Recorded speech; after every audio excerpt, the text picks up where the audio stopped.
골로새서 2장 6절부터 10절 말씀 교독하겠습니다. 그러므로 너희가 그리스도 예수를 주로 받았으니 그 안에서 행하되 그 안에 뿌리를 받으며 세움을 받아 교훈을 받은 대로 믿음에 굳게 서서 감사함을 넘치게 하라. 누가 철학과 헛된 속임수로 너희를 사로잡을까 주의하라. 이것은 사람의 전통과 세상의 초등학문을 따름이요 그리스도를 따름이 아니니라. 그 안에는 신성의 모든 충만이 육체로 거하시고 너희도 그 안에서 충만하였으니 그는 모든 통치자와 권세의 머리시라. 이는 한의 말씀입니다. 아멘. 우리가 이제 12월은 왕 되시는 예수라는 주제를 갖고 재림의 영역에서 말씀을 전하고 있습니다. 지난주에는 약속하신 성령이라는 제목으로 율법은 죄를 판단하는 기준밖에 되지 않으며 하나님의 사랑이 없으면 무의미하다는 것과 그리고 예수님이 십자가에서 죽으심으로 하나님의 사랑은 우리에게 약속된 성령으로 나타나셨다고 말씀을 전하였습니다. 그래서 우리는 수많은 율법을 지켜야만 하는 율법의 저주에서 벗어나 오직 예수 그리스도를 믿음으로 의인이 된다고 전하였습니다. 그리고 오늘은 예수님은 나의 주님이시다 라는 제목으로 말씀을 선포하고자 합니다. 자, 예수님은 주님이십니다. 예수님은 나의 주님이십니다. 이 고백이 어떻게 보면 우리한테 정말 쉬울 수 있습니다. 말로 하면 되는 것이니까요. 그죠? 그런데 만약에 누군가가 너가 예수님을 주님이라고 말하면은 너는 감옥에 간다고 말했을 때 어떻게 하시겠습니까? 실제로 이 땅 가운데 역사 가운데 자주 있었던 일입니다. 일제도 그렇게 했었고요. 정말 누군가가 칼을 들고서 너가 예수님이라고 고백하면은 너는 이제서 죽을 거야. 너는 감옥에 갈 거야 라고 할 때 어떻게 행동하시겠습니까? 아마 우리 자신 스스로 알 것일 수도 있고 또는 그때 그 상황에 가봐야 우리는 그 고백이 얼마나 무거운 고백인지 또 얼마큼 목숨을 걸어야 되는 고백인지를 우리가 그때 알게 될 것입니다. 그런데 부활하신 예수님이 나의 주님이십니다 라고는 그 복음 때문에 감옥에 갇힌 자가 있습니다. 바로 바울입니다. 이 바울이 있던 시대는 로마가 지배하는 시대였습니다. 그래서 로마 황제가 신이고 로마 황제가 주님, 곧 주인이었습니다. 그런 사회에서 이 바울이 부활하신 예수님이 나의 주님이다 라는 고백 때문에 그 복음 때문에 바울이 감옥에 갇혔습니다. 바울이 갇혔을 때 뭐 슬퍼하지는 않았겠죠. 당연히 기쁨으로 감사함을 했을 것입니다. 근데 그때 한 사람이 찾아옵니다. 예전에 바울이 전한 그 복음을 듣고 새 사람이 되고 변화되어서 골로새에 가서 교회를 개척한 에바브라가 찾아옵니다. 이 에바브라가 이제 바울을 가서 말합니다. 아, 바울 선생님, 당신께서 내가 교회를 세우고 이렇게 했습니다. 우리 골로새 교회 교인들이 이렇게 잘 지내고 있습니다. 그런데 이 골로새 교회에 큰 위기가 찾아왔습니다. 바울이 듣는 거죠. 자신이 개척한 교회도 아니고 자신의 말씀을 듣고 자신의 그 한의의 말씀을 듣고서 가서 교회를 개척한 그 에바브라의 그 말 가운데 귀를 기울이고 있으니까 이런 말을 합니다. 우리 골로새 교회에 이 거짓 교사들이 나타나서 교인들을 흔들기 시작했습니다. 라고 말합니다. 그 말을 듣고 바울은 눈물을 흘리며 정말 안타까워하는 마음으로 기록한 것이 바로 골로새서입니다. 오늘 말씀은 단순히 골로새 교인들에게 너희들이 이런 거라고 말하는 그 편지이지만 오늘 말씀을 통해 예수님이 나의 주님이시다라는 그 고백하여 감사가 넘치는 삶이 되시기를 주님의 이름으로 축복합니다. 아멘. 바울은 오늘 6주에서 말했듯이 우리가 예수님을 주님이라고 고백했다면 그리스도인으로서 잘 살아야 한다고 말하고 있습니다. 이 바울이 골로새 교인들에게 말하는 이 잘 살아야 한다는 것, 너가 정말 주님을 영접했다면, 네가 너에게 예수님이 주님이시라면은 그리스도인으로서 잘 살라는 이 말은 단순히 형식적이거나 그냥 하는 말이 아닙니다. 정말 마음을 담아서 아주 중요하게 하는 말입니다. 아까 말했지만은 바울 시대, 이 로마 시대에 예수님을 부활하셨고 나를 위해 죽으신 그 예수님이 부활하셨다. 그리고 그분이 나의 주님이라는 이 말은 결코 쉬운 고백이 아닙니다. 일반적이지 않았습니다. 이 땅 가운데, 그 로마 시대의 땅 가운데는 수많은 신들이 있었습니다. 그 신들 중에 예수는 그저 한 명일 뿐입니다. 그럼 그들에게 예수를 믿는 것은 뭔가 대단한 것도 아니고 이 신도 믿는데 저 신도 믿으면 더 좋겠지라는 그 많은 신 중에 한 명일 뿐입니다. 근데 그런 그들이 예수님을 믿고 예수님을 주님으로 영접했습니다. 교회에 모여 예배를 드리며 예수님을 잘 믿고 구원받고자 하는 사람들이었는데 갑자기 그들을 흔드는 거짓 교사들에 의해서 조금씩 무너지기 시작한 것입니다. 이 거짓 교사들의 속임수, 헛된 속임수와 철학 때문이라고 말하고 있습니다. 철학이 정확히 어떤 사상이었는지는 신학자들마다 다르기 때문에 제가 여기서 말하지 않겠습니다. 또한 헛된 속임수가 무엇인지 본문에서 정확히 나오지 않았습니다. 하지만 확실한 것은, 분명한 것은 사람의 전통과 세상의 초등 학문이며 그 모든 것들은 그리스도를 따름이 아니다라는 것입니다. 사람의 전통과 세상의 초등 학문, 곧 사회의 문화를 말하는 것입니다. 지금 골로새 교회는 문화적 압박을 받고 있는 것입니다. 어떤 문화요? 세상의 문화입니다. 세상이 말하는 초등 학문과 세상이 말하는 사람들의 전통이라는 것입니다. 아까 말했지만 로마 시대에 로마권에 있었기 때문에 로마 문화, 로마 황제가 신이고 로마 황제가 주님이시며 다른 많은 신들 중에 예수는 한 명일 뿐이고 예수만 믿는 것은 어리석은 거다. 세상에 이렇게 많은 신들인데 왜 예수만 믿고 있어? 이 신도 믿고 저 신도 믿어라. 굳이 한 명에게 오래할 필요가 없다는 겁니다. 그게 바로 이 시대의 문화였습니다. 뿐만 아니라 예수님을 믿기만 하면 죄사함을 받고 구원을 받는다는 것도 이스라엘 지도층에 있던 그 유대인들의 학문과 대치되는 것이었습니다. 유대인들의 학문이 무엇입니까? 예수를 믿고자 구원받는 것입니까? 아닙니다. 율법, 613개의 율법을 잘 지키는 것이 의인이 되는 것이라는 가르침이었습니다. 이런 모든 것들이 시대적 흐름이었고 그 시대의 문화였다는 것입니다. 지금은 어떨까요? 지금 현 시대도 결코 타지 않습니다. 단지 말만 바뀌었을 뿐입니다. 모양만 바뀌었을 뿐입니다. 지금 세상에서 이 세상 문화 가운데 가장 최우선이 뭔지 아십니까? 최고로 치는 것이 뭘 것 같습니까? 바로 돈입니다. 돈. 그 어떤 누구에 물어봐도 돈이 중요하지 않다라고 말하는 사람은 한 명도 없을 것입니다. 다 돈에 진심입니다, 다들. 예. 제가 말하지 않아도 얼마큼 최고라는 것 사상 갖고 있는지 다들 아실 겁니다.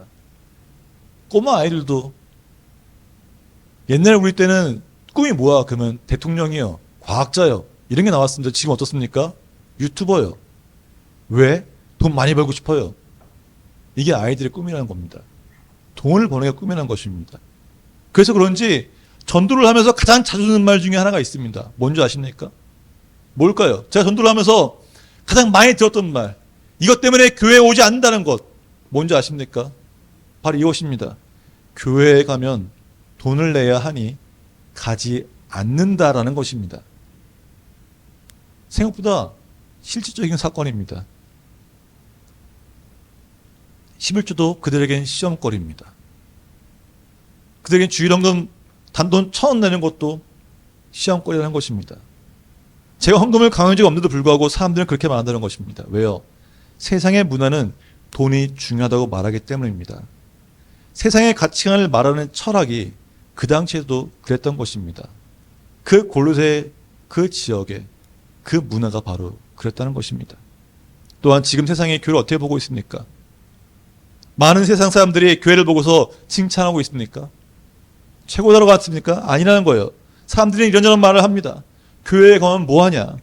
너 교회 너무 빠지면 안 돼. 네 할 것도 해야지. 야, 네가 기도하고 말씀 있는 것보다 그냥 나가서 네가 노력하고 네 힘을 써. 나도 교회 다니는 집사님인데 야, 이 정도는 괜찮아. 뭐 이 정도야. 그냥 아무렇지도 않아. 그냥 할 수 있어. 이렇게 말한다는 것입니다. 그게 세상 사람들입니다. 그러다 보니까 많은 사람들이, 사회의 사람들이 교회를 비난하기 시작합니다. 왜요?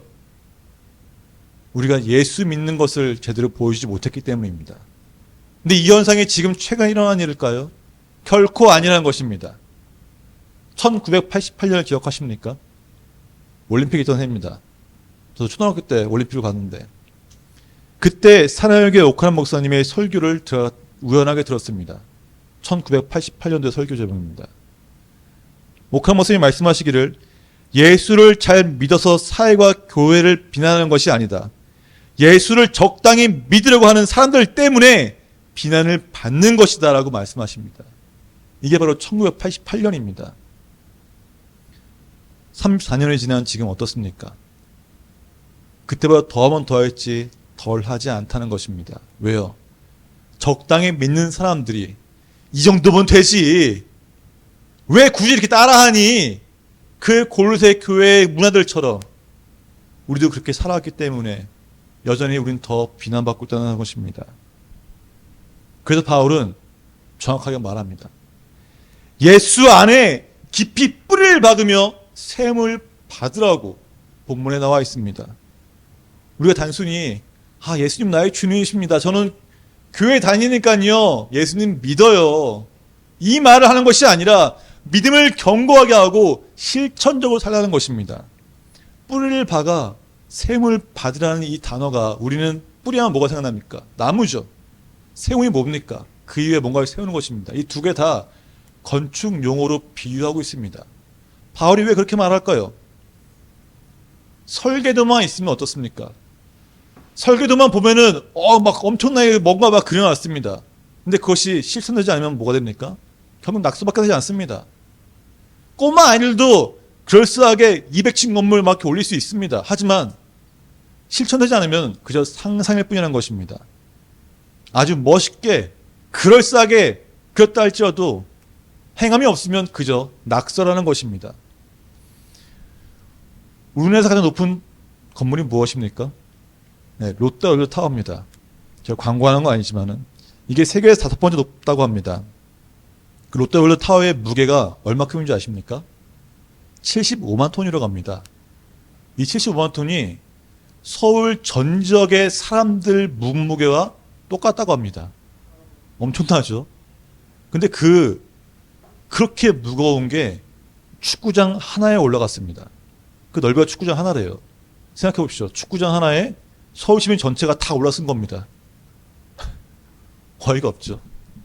근데 그 건물이 설계도만 있는 것이 아니라 지금 실제로 지어졌습니다. 물론 기술이 좋고 뭔가 있을 수 있습니다. 근데 그것엔 비밀이 있습니다. 뭘 것 같습니까? 그 축구장만 크기에 38m 지하에 30m의 그 긴 철이 108개가 박혀있다고 합니다. 그 철 두께가 직경이 1m래요. 1m는 그 기다는 철봉이 108개가 박혀있고 그 위에 콘크리트를 쌓았기 때문에 그렇게 큰 무게를 직장하고 높이 세울 수 있다고 합니다. 어마어마한 것이죠. 그 기초를 다졌고 나서부터는 아주 쉽게 하루에 2, 3층 높이를 올렸다고 합니다. 어마어마한 거예요. 왜 그렇게 될 수 있을까요? 기초가 단단하기 때문입니다. 뿌리를 단단히 박고 있기 때문에 서울 시민 전체가 그 축구장 크게 올라가도 기울어지지 않고 무너지지 않는다는 것입니다. 많은 사람들이 불가능하다겠어요. 야, 그거 세우면은 송파 땅에 물러서 옆으로 쓰러질 거야. 엄청나게 말했잖아요. 하지만 결국 곳건이 잘 세워졌다는 것입니다.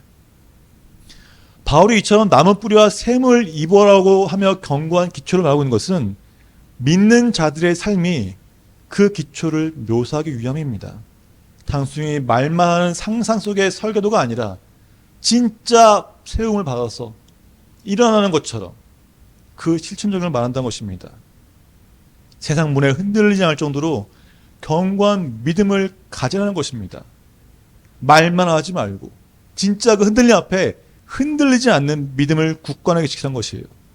그게 바로 예수님을 나의 주님이라고 고백한 자들의 삶이 되어야 한다는 것입니다. 또한 예수님은 나의 주님이라고 말은 그 고백의 삶이 되기 위해서 교훈을 받은 대로라고 하였습니다. 교훈을 받은 대로. 교훈이 무엇일까요? 교훈. 저의 그 상상의 뭐랄까 이미지 속에서의 교훈은 약간 추상적이고 언젠가 이루어야지만은 꼭 이룰 필요 없는 그걸로 보입니다. 학교에 가면 급훈이 있죠. 그죠? 급훈 기억나십니까? 아무도 기억 못하실 겁니다. 왜요? 추상적이니까요. 내게 삶에 다가오지 않거든요. 근데 바울이 말하는 이 교훈을 받은 대로라는 것은 예수님 그 자체입니다. 교훈은 말이나 그것이 아니라 그냥 예수님이세요. 예수님이 나를 위해 십자가에 죽으시고 부활하셨기 때문에 나도 예수님을 믿으면 구원을 받는다는 것을 아는 것입니다. 예수의 생명이 그 예수의 생명이 십자가를 통해 나에게 왔다는 것을 아는 것입니다. 예수님을 믿어 내가 성령을 받았다는 것을 아는 것이 바로 교훈대로라는 것입니다. 이 사실을 알아야 합니다. 안다는 것이 무엇입니까? 그저 지식으로 입으로 단순히 아는 것이 아니에요. 경험하기 위해서 그 경험이 없으면 결코 안다고 할 수 없습니다. 경험한 것이 아는 것이에요.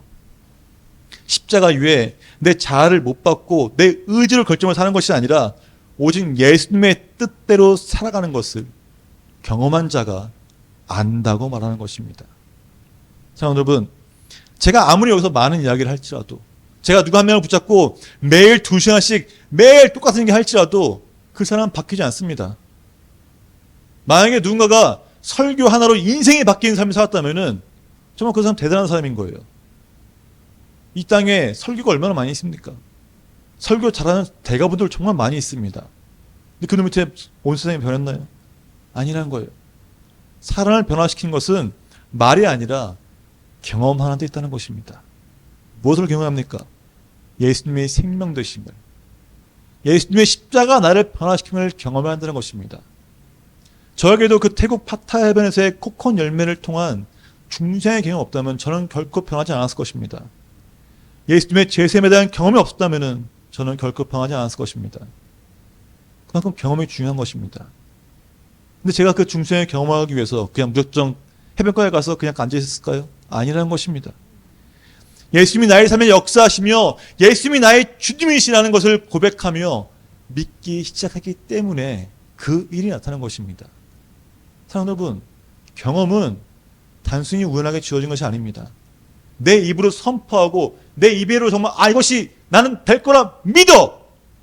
예수님이 나를 위해 죽으셨고 예수님이 나를 위해 나를 구원하셨어. 난 그 예수님의 십자가를 통해서 변화될 거야.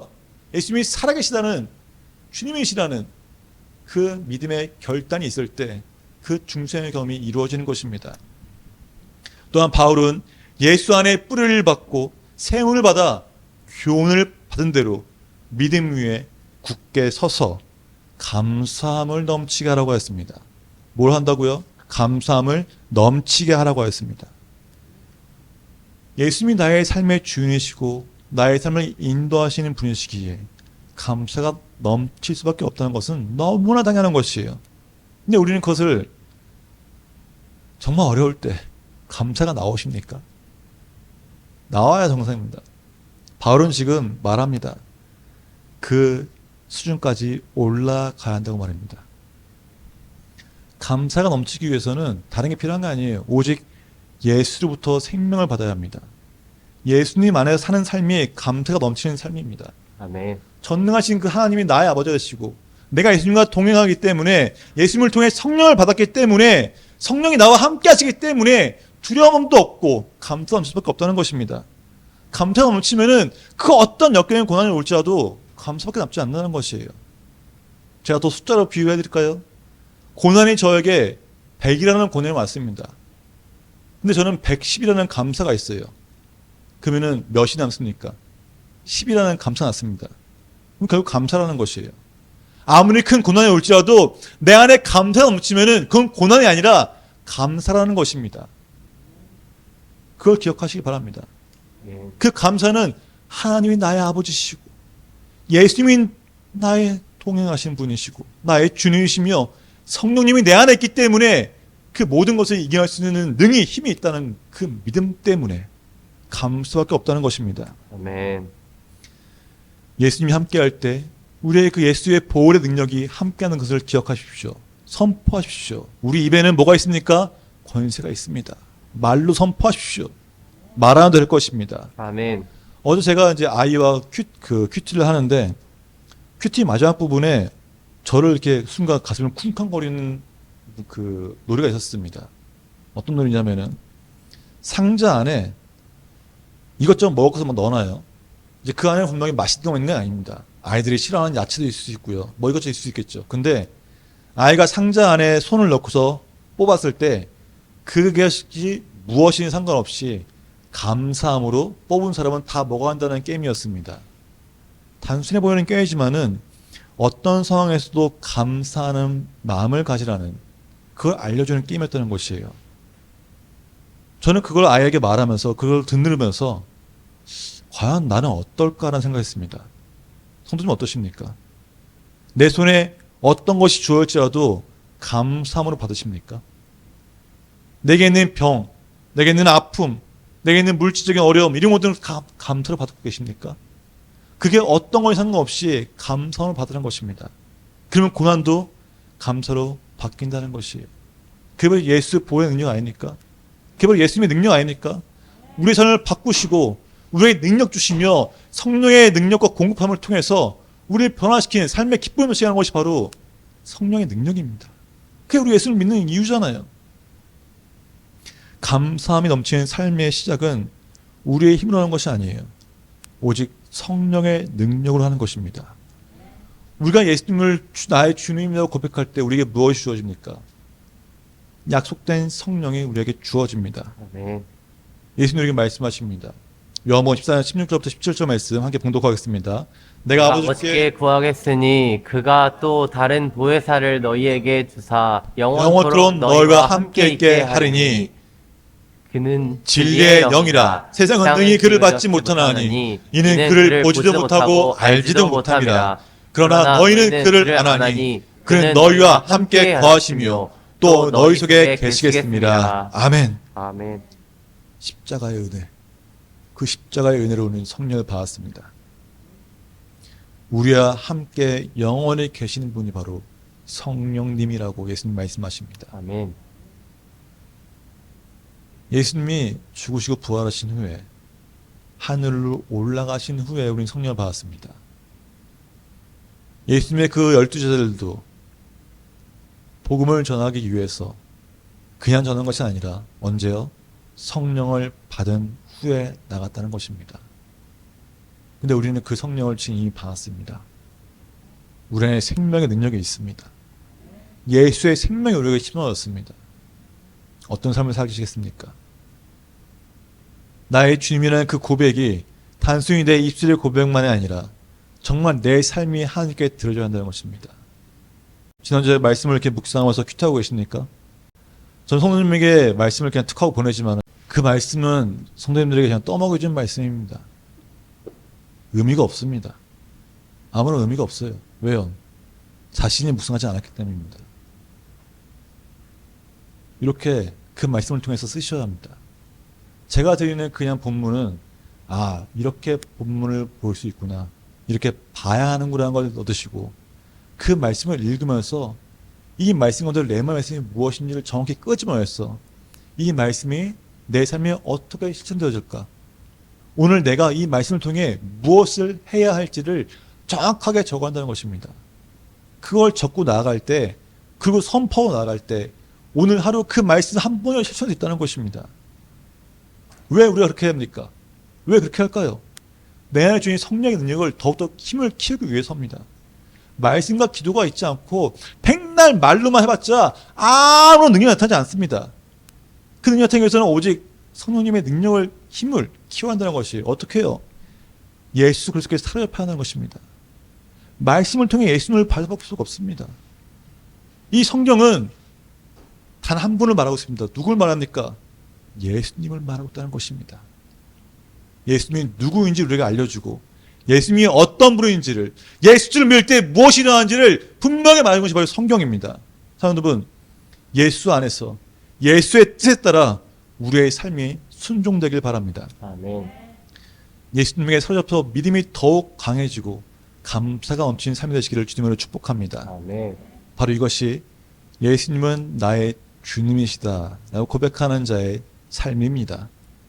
여러분, 우리가 입술로만 고백하지 말고 정말 그 예수의 생명이 우리 안에 있으니, 성령의 능력이 우리에게 있으니 모든 것을 감사함으로, 감사가 넘치는 삶이 되시기를 바랍니다. 아멘.